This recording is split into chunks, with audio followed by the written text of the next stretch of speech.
Hi, it's Dennis Daly. You hear them everywhere. They're jingles on radio stations, giving the call letters or the nickname of the station or announcing a winner. Nearly every radio station is contracted at one time or another for a specific group to do jingles for them, from the smallest religious or public station all the way up to a big megawatt rock or all-news station.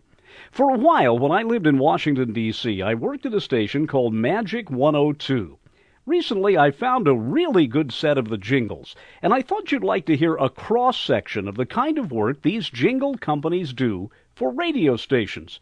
First of all, a couple of basic Magic 102 jingles. Feeling good, the new WMMJ Magic 102.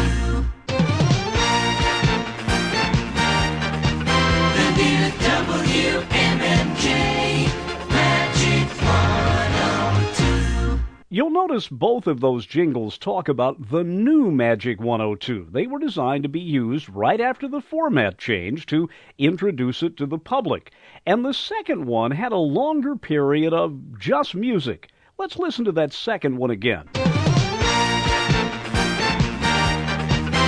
new WMMJ Magic 102. Having a jingle that only had music for a while allowed the jingles to be more versatile. You could get one of your announcers to go over the top of the music and say, "Contests every hour," or "We've got news no one else has," that kind of thing. There were big jingles and small ones, short ones. In other words, the jingle package was really diverse, so it could fit different day parts and different kinds of programming. Magic 102. One of the real problems the people who wrote jingles had was to create jingles that were generic enough that they were not quite in every key, but they wouldn't clash with the music.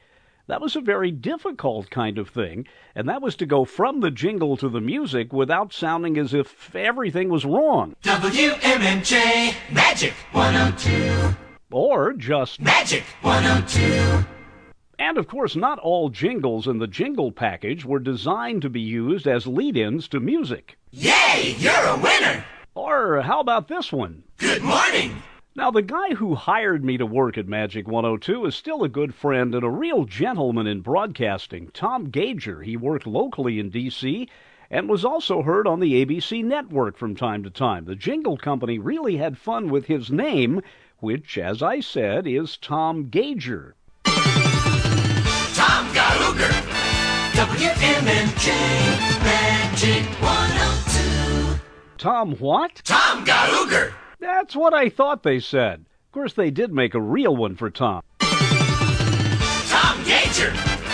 WMMJ Magic 102. Well, it's nice to know they could get it right. Tom Gager. Jingles were great fun to work with. Here's one I used often coming out of network news. Just imagine the network anchor saying something like John Meyer, ABC News. And here's the way we'd paste it on. Ready? John Meyer, ABC News. Let's go on WMMJ Magic 102.